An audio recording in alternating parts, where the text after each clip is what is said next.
It's not something I'm speculating on in hopes of making more money. It is money. You work and save, and then you protect your time and energy with Bitcoin. Welcome to the Bitcoin RX podcast. This is your host, Nurse Ralph.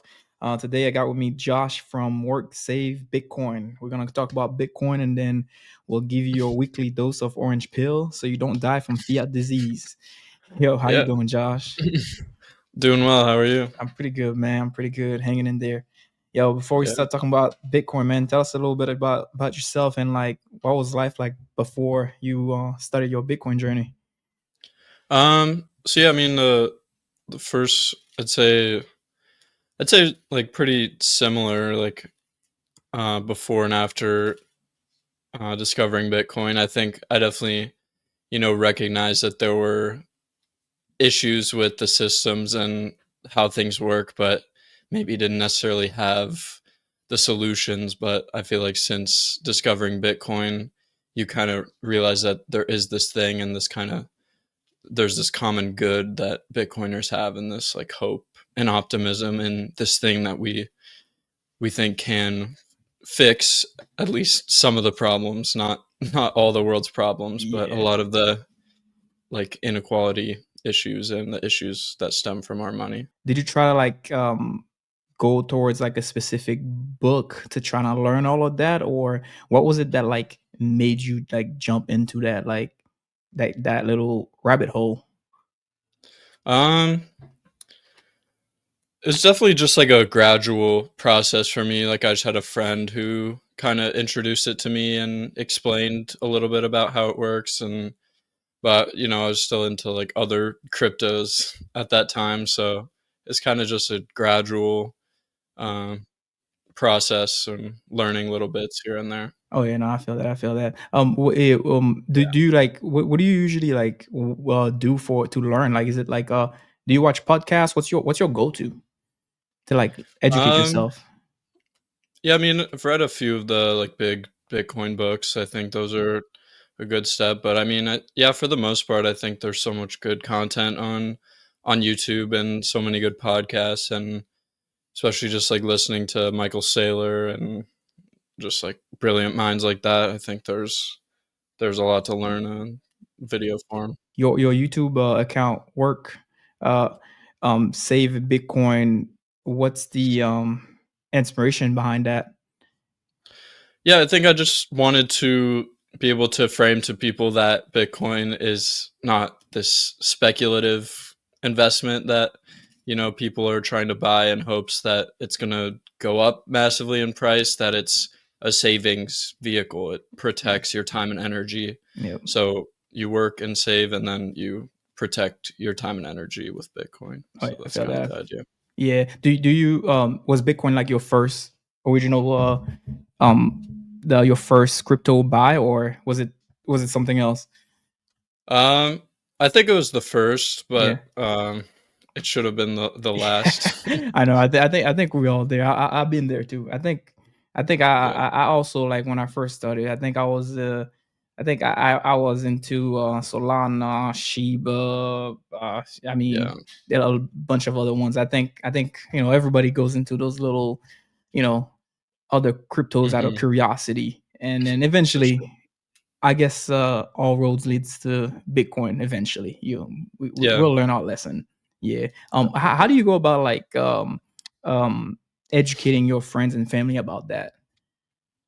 Um, it's definitely a process. Like you can't just force the orange pill down their throats. So it's kind of just a gradual process, kind of meeting them where they're at, and it's definitely been a mixed bag of success. Not hasn't always gone the best, but yeah, I think it's just meeting them where they are and kind of seeing the world from their perspective and how Bitcoin can kind of align with that. But yeah, it's definitely there's no great answer. It's definitely a process and not something that's easy to do when people aren't ready to or willing to hear it. Right, right, right. What's one of the biggest like pushback? Have you like, yeah, like anything that you've noticed that a lot of people have like in like particular that they're like, nah, I don't know, something that they all kind of have in common? Yeah, I mean, I think, I don't think like, there's, like, a good counter argument. I think when people aren't interested, it's more just, like, indifference. Like, the opposite of love isn't hate, it's indifference. Like, the people that aren't willing to are just, like, indifferent. Like, yeah, if people were willing to, like, sit down and have a debate and, like, really, like, think through the arguments they have and if they were able to really articulate the pushbacks I could have and you could, like, interact with that, I think it'd be a lot easier. But I think the people that, like I said, aren't willing to are just, like, indifferent to it, so they just don't have any interest, or their face just, like, goes blank and they just, like, nod Yeah. along until you stop talking.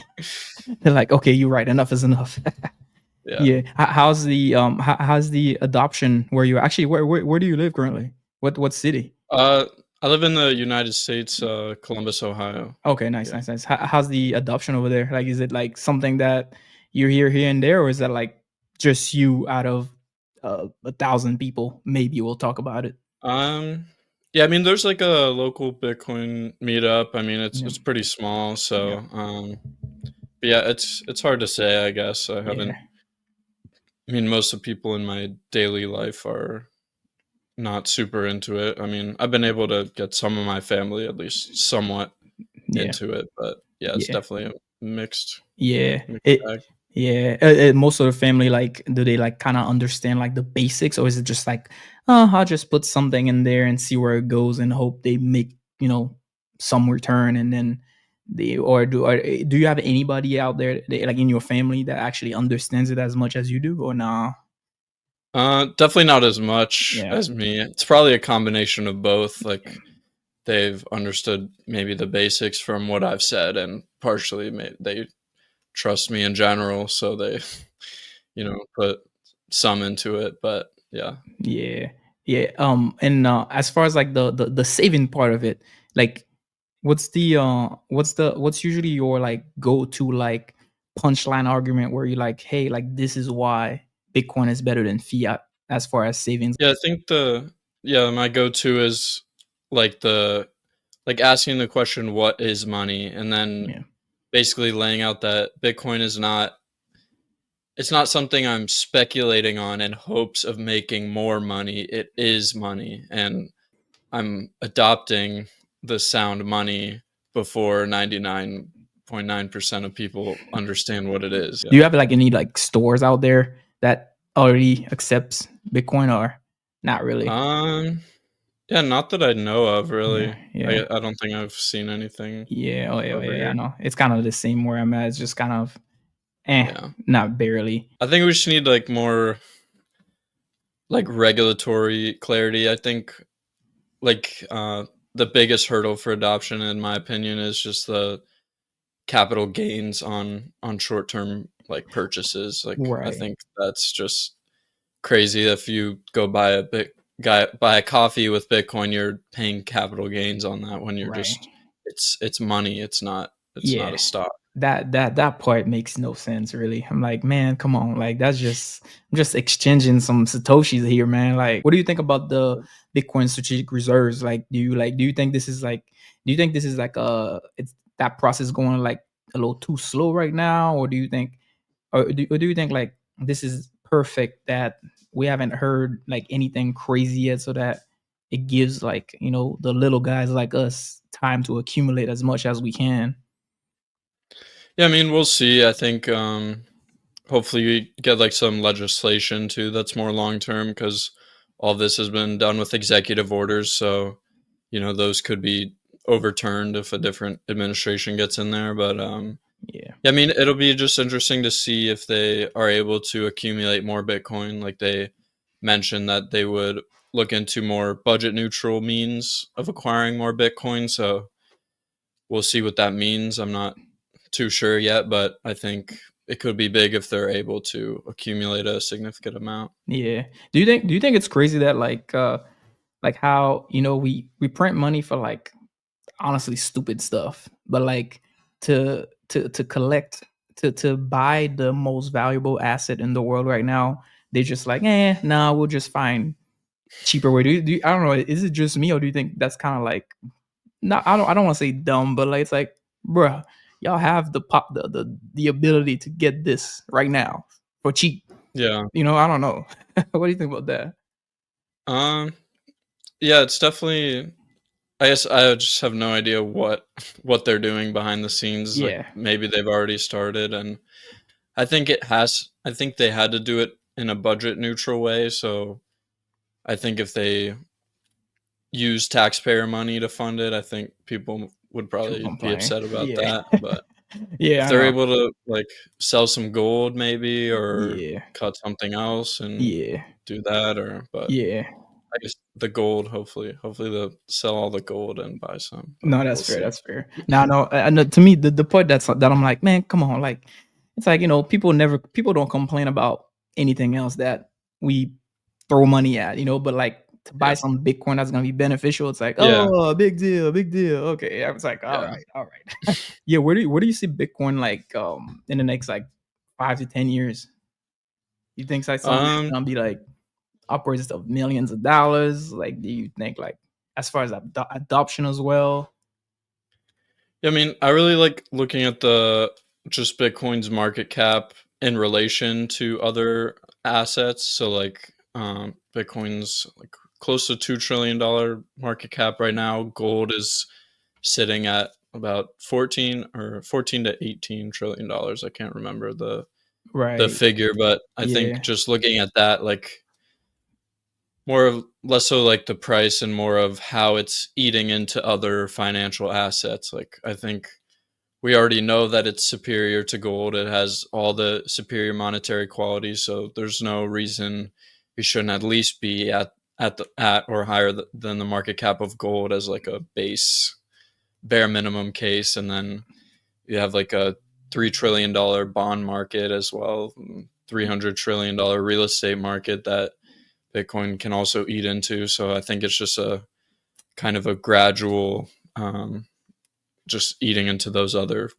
financial assets. Yeah, yeah. Other than that number grew up technology though, do you what else do you think as what else has Bitcoin changed for you other than like, help enhance your savings, I guess? I think just the time preference, having more of a long term horizon and how I kind of look at what I spend and um, how I value things in the short term. Mm, And yeah, just like having a safe place I know to be able to store and grow my wealth yeah. is definitely a comforting thing to have, and you don't have to like gamble on picking the right stock or anything like that. Yeah, yeah. Are you like basically a guy that's like, "Hey man, I'm 100% Bitcoin at this point," or are you kind of like still making your way towards that? Yeah, I think it's safe to say I'm 100% Bitcoin, and Nah, I I feel that. only value a security, a stock, if they're capitalized on Bitcoin. So Yeah, yeah, yeah. that's little MSTR. So Yep, yep. Nah, I feel that. That's about the same for me. Yeah. Well, what's the goal with your channel, with your YouTube channel? Actually, like, what do you hope to accomplish with that? I think just to get as many people off of zero Bitcoin as possible. Yep. Like, I think the point I'm constantly driving home is that, like, if for me, I'm 100% confident in Bitcoin, so I'm 100% allocated, but other people that are ignoring it are just 0% allocated. Like, most people have no Bitcoin exposure in their portfolio. So, even if you're 10% confident that Bitcoin can become the future monetary network that the world uses and stores its value in, then you should hedge your bets accordingly. Let's say your friend comes to you right now and says, "Hey man, like I heard about this Bitcoin thing. Like, how do you educate them about that? Do you send them towards the Michael Saylor's podcast, or like do you have a specific book that you really like?" I mean, I think the Bitcoin standard's always a good place to start. Mhm. And yeah, I think it just depends. I mean, there's a lot of great YouTube videos. I think depending on who they are, I think if they have more of a traditional finance background and understand more of that, I think some of Saylor stuff is good. I also Um, but then if I'm trying to lead them more in the direction of like thinking about money and why it's broken, I really like Lynn Alden. Yep. There's some really good videos as well. So yeah, just kind of depending on the person and kind of what their um, knowledge and background is in. Yeah. Do you think it's easier for like people with financial backgrounds to get Bitcoin, or do you think it's like faster for like, people that have no idea to kind of learn something new? Because I feel like at times it's like if they know too much, they kind of like, oh no, this financial system is this is how it's been, and this is how it's always going to be. Like, do you find that like a challenge for some people? Yeah, I think yeah, I think it can go either way. I think it's just that mostly people have to have the need or like the drive. Like if what they're doing is working for them and they don't see a reason to change, or they don't see anything broken, or they're able to benefit from the systems that are already in place. I think they're not they don't have the desire to go and seek out the solution and the alternative. Like they're cool with how the way things are, so they don't have that drive. Actually, wait, how old are you actually, if you don't mind me asking? Gen Zer? 23. Oh man, you got so much time. I'm jealous. If you had to go back in the past and talk to your younger self, let's say, 16, 18-year old, what advice would you give Mm. yourself? Oh, that's tough. I mean, besides buy Buy Bitcoin, more I don't know. Bitcoin, huh? Yeah. Um, um, I guess just that's a tough one. I guess just not to stress too much, just stack sats and chill. I don't know. I think I'd have to give that one more thought Nah, that's on alright. That's something more alright. philosophical, but Yeah, no, you know what? No, we'll revisit again. Oh yeah. Now yeah, think about sounds that good. one. Now, man, thank you Yeah. for your time, man. Where can people find you, man? Yeah, just the YouTube's just work save Bitcoin. Same on X. So my X handle is stacking sats 24/7. But yeah, Perfect. I'll put those links in the descriptions, man. Yo, cool. thanks for your time again, man. I Yeah, appreciate you being here, man. thanks for having me on. Of course, man.